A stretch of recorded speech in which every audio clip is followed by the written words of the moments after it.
En este espacio dedicado a noveno grado vamos a compartir 3 temas de interés. El primero es la Guerra Fría.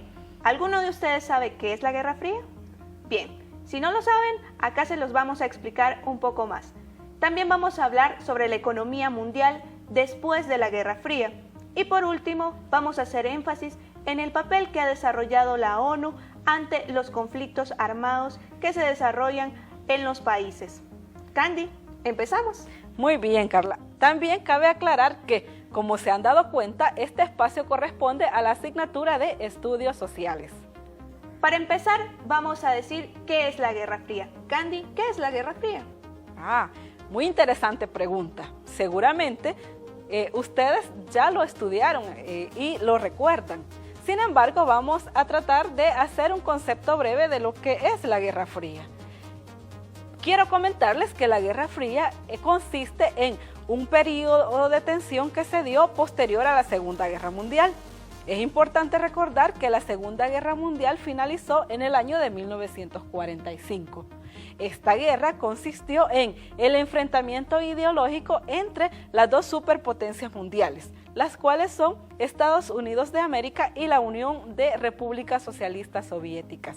Además, Carla y amigos, la Guerra Fría significó un nuevo orden mundial, es decir, la configuración de las ideologías comunistas y capitalistas como entes antagónicos, es decir, con características y intenciones o funciones diferentes. Es correcto, Candy. Es muy interesante cómo acabas de describir en qué consiste la Guerra Fría.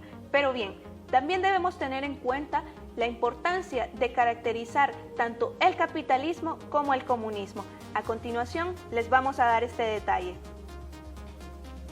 Las características del capitalismo son: rol menor del Estado en la economía, solo fiscaliza, quiere decir que se basa en la libertad de los asuntos económicos. Los medios de producción están en manos de las empresas privadas. Las cuotas de producción y los precios son establecidos por las leyes de mercado, oferta y demanda. El sistema es efectivo en acumular riquezas, pero falla en la distribución de esta. Generalmente se asocia a la democracia. Si gustas, Candy, me ayudas con el comunismo. Muy bien, Carla. Las características del comunismo que se pueden destacar y que tú observas en la imagen son: rol activo y predominante del Estado en la economía, es decir, que hay una economía central planificada. Los medios de producción son controlados por el Estado. Las cuotas de producción y los precios son establecidos también por el Estado. Este sistema busca repartir de la forma más equitativa posible la riqueza. Se busca, por tanto, establecer una sociedad sin clases. La implantación del comunismo es traumática a través de una revolución social. Por ello, se establece una dictadura del proletariado, con escasas libertades individuales. Así es, Candy. Estos hechos marcaron también la historia de nuestro país. Si bien recordamos, o ustedes sabrán, chicos, por experiencia de sus papás, que para el año de 1989 en nuestro país se estaba desarrollando la etapa final del proceso de guerra. Entonces, Candy, ¿podrías comentarnos un poco más sobre este proceso? Muy bien, Carla. Les comento que durante el periodo del conflicto, los dos bandos enfrentados estuvieron influenciados por las dos superpotencias que lideraban la Guerra Fría. Pero además, después de la ofensiva del 89, que coincide con la fecha de la caída del muro de Berlín, la comunidad internacional presionó a El Salvador para agilizar el proceso de diálogo y lograr con esto los acuerdos de paz. Con la firma de los acuerdos de paz, nuestro país inicia una nueva etapa, la etapa de la posguerra. Esto también significó mucho a nivel histórico, ¿cierto, Candy? Así es, sobre todo a nivel económico. Les recordamos que la década de la guerra o la década de los 80 fue considerada como década perdida debido al déficit en los índices de desarrollo económico. Sin embargo, después de la firma de los acuerdos de paz, El Salvador experimenta un auge económico. Por ello, vamos a ver la siguiente gráfica. Presta atención a los datos que se muestran en la imagen. En este primer gráfico se exponen las exportaciones intensivas en tecnología a nivel centroamericano. ¿A qué nos referimos con esto? Pues nos referimos a los productos altamente intensivos en investigación y desarrollo, como son los productos de las industrias aeroespacial, informática y farmacéutica. Como pueden observar en la gráfica, se presentan los porcentajes del total exportado en cada país a nivel centroamericano. En el año de 1995, El Salvador realizó una exportación del 32.29%. Para el año 2000, un 41.42%. Qué interesante, Carla. Podríamos observar una gráfica también sobre las importaciones. Es importante recordar que la balanza comercial de un país está dada por las exportaciones menos las importaciones. Y un país que tiene una economía productiva tiene mayores exportaciones que importaciones. Vamos a observar la siguiente gráfica. Esta gráfica corresponde a las importaciones totales de El Salvador en el año 2019. Como puedes observar, se presenta una gráfica de barras con los 10 principales productos de importación. ¿Qué significa eso? Significa aquellos productos que como país compramos a economías externas, es decir, a otros países. Vamos a hacer un breve análisis. En este momento observa la gráfica y trata de responder la siguiente pregunta. ¿Cuáles son los 3 productos que más importa actualmente El Salvador? Si observas la gráfica, notarás que los principales productos son aceites, medicamentos y teléfonos, productos que provienen sobre todo de la industria petrolera. ¿Qué podríamos decir con esto? Significa que El Salvador es un país que está consumiendo más de lo que produce. Así es, Candy.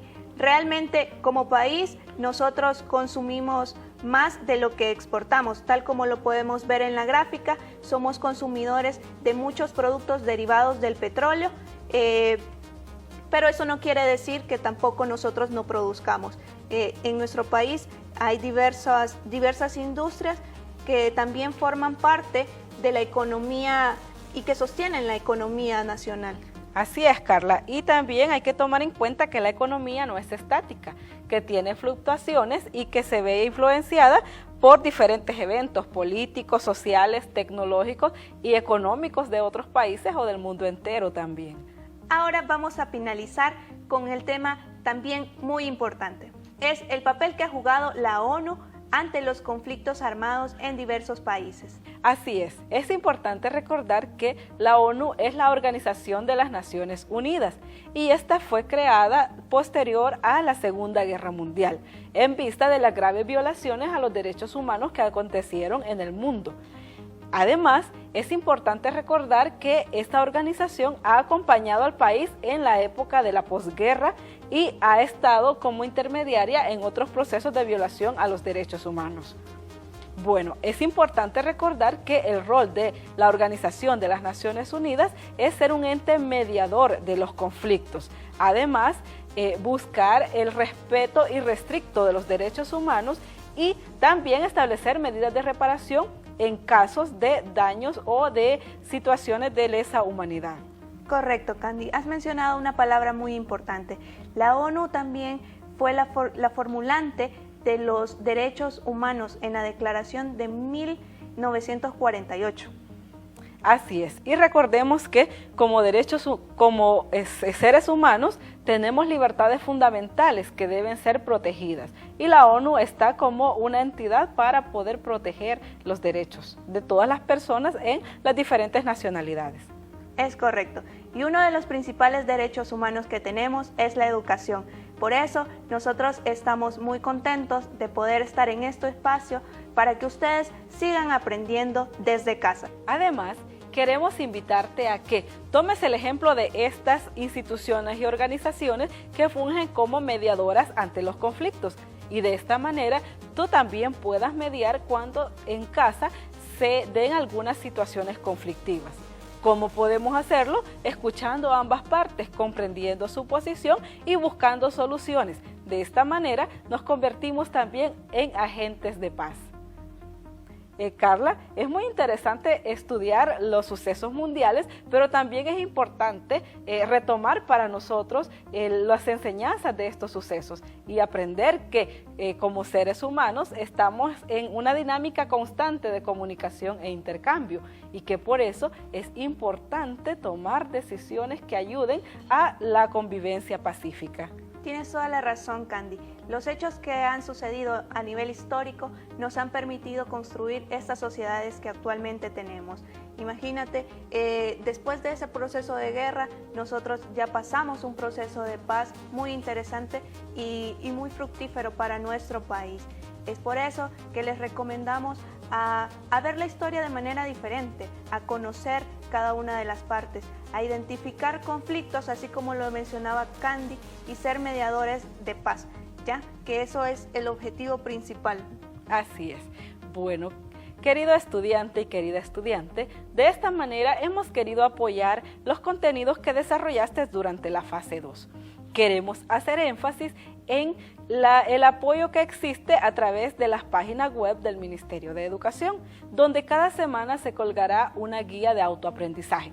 Puedes descargarla, no es necesario imprimirla. Lo importante es que tengas la lectura y que desarrolles las actividades que en ellas se te sugieren. Esto con la finalidad de fortalecer tu proceso de aprendizaje. También recuerden que todos los días jueves vamos a estar acompañándoles desde las teleclases a través de Canal 10. Así es. Espero que la pasen bien y que disfruten este espacio de aprendizaje. Nos vemos en la próxima.